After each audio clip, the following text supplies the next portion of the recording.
السلام علیکم ورحمۃ اللہ نحمدہ ونصلی علی رسولہ الکریم اما بعد اعوذ باللہ من الشیطان الرجیم بسم اللہ الرحمن الرحیم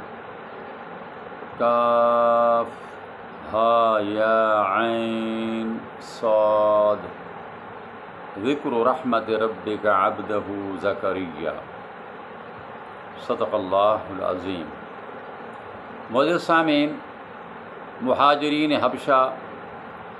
ان کا تذکرہ چل رہا ہے کہ جب کفار مکہ کے دو قاصد وہاں پہنچے حبشہ کے بادشاہ کے پاس اور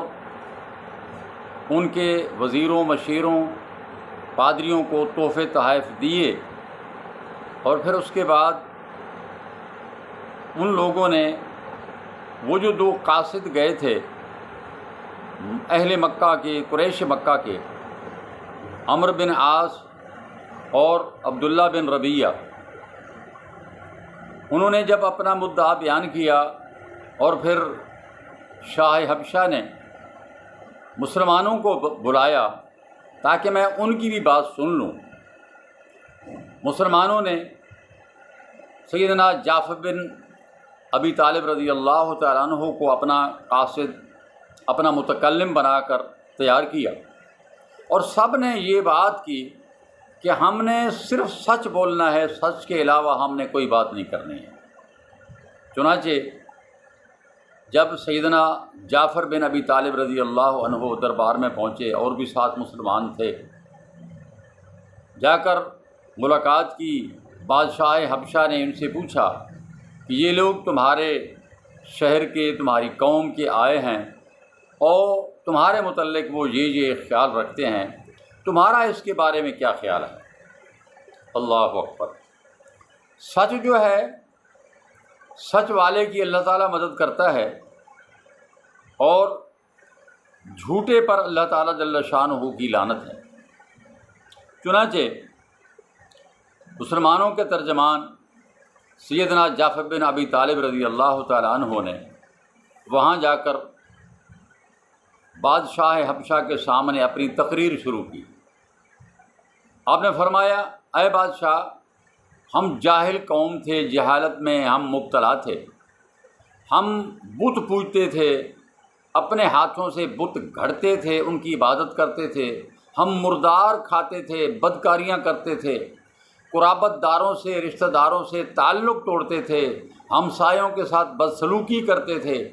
ہم میں سے طاقتور کمزور کو کھا رہا تھا۔ ایسی حالت میں تھے کہ اللہ تعالیٰ نے ہم میں ایک رسول ہم ہی میں سے مبعوث فرمایا، جس کے خاندان کو، جس کے گھرانے کو، عالی نسبی کو، سچائی کو، امانت داری اور پاک دامنی کو ہم جانتے تھے۔ اس نے ہمیں اللہ تعالیٰ کی طرف بلایا، سمجھایا کہ ہم صرف ایک اللہ تعالیٰ کی پوجا کریں، اس کے علاوہ کسی اور کی عبادت نہ کریں۔ اس کے سوا جن پتھروں، مورتیوں، بتوں کو ہم پوج رہے ہیں، جو باپ دادا سے ہم پوجتے آ رہے تھے، انہیں چھوڑ دیں۔ اس نے ہمیں سچ بولنے کی، امانت ادا کرنے کی، قرابت رشتہ داروں سے، قرابت داروں سے تعلق جوڑنے کی، پڑوسی سے اچھا سلوک کرنے کی تعلیم دی، حرام کاری سے، خون ریزی سے باز رکھنے کی اس نے ہمیں تعلیم دی، فواحش میں ملوث ہونے، جھوٹ بولنے، یتیم کا مال کھانے سے ہمیں روکا، پاک دامن عورتوں پر جھوٹی تہمت لگانے سے ہمیں روکا۔ اس نے ہمیں یہ بھی حکم دیا کہ ہم صرف اللہ کی عبادت کریں، اس کے ساتھ کسی کو شریک نہ کریں۔ وہ ہمیں نماز پڑھنے، روزہ رکھنے، زکوٰۃ دینے کا حکم دیتا ہے۔ اسی طرح حضرت جعفر بن ابی طالب رضی اللہ تعالیٰ عنہ نے اسلام کے کام گنائے اور پھر کہا، ہم نے اس پیغمبر کو سچا مانا، اس پر ایمان لائے اور اس کے لائے ہوئے دین اسلام میں ہم اللہ تعالیٰ کی پیروی میں لگ گئے۔ چنانچہ ہم نے صرف اللہ کی عبادت کی اس کے ساتھ کسی کو شریک نہیں کیا، اور جن باتوں کو اس پیغمبر نے حرام بتلایا ہم نے انہیں حرام مانا، اور جن کو حلال بتایا ہم نے انہیں حلال مانا۔ اس پر ہماری قوم بگڑ گئی، ہمارے خلاف ہو گئی، ہم پر ظلم و ستم شروع کر دیا، ہمارے دین سے پھرنے کے لیے انہوں نے ہمیں تکالیف میں مبتلا کیا، قہر و ظلم کیا، زمین ہم پر تنگ کر دی، ہمارے درمیان، ہمارے دین کے درمیان روک بن کر کھڑے ہو گئے، تو ہم نے آپ کے ملک کی راہ لی۔ ہم نے محسوس کیا ہم آپ کے ملک میں اگر اب جائیں تو جا کر ہم آرام سکون سے زندگی بسر کر سکتے ہیں، اس لیے یہ امید لے کر اے بادشاہ ہم آپ کے پاس آئے ہیں ان لوگوں کے ظلم سے بچنے کے لیے۔ نجاشی نے جب یہ باتیں سنی تو اس نے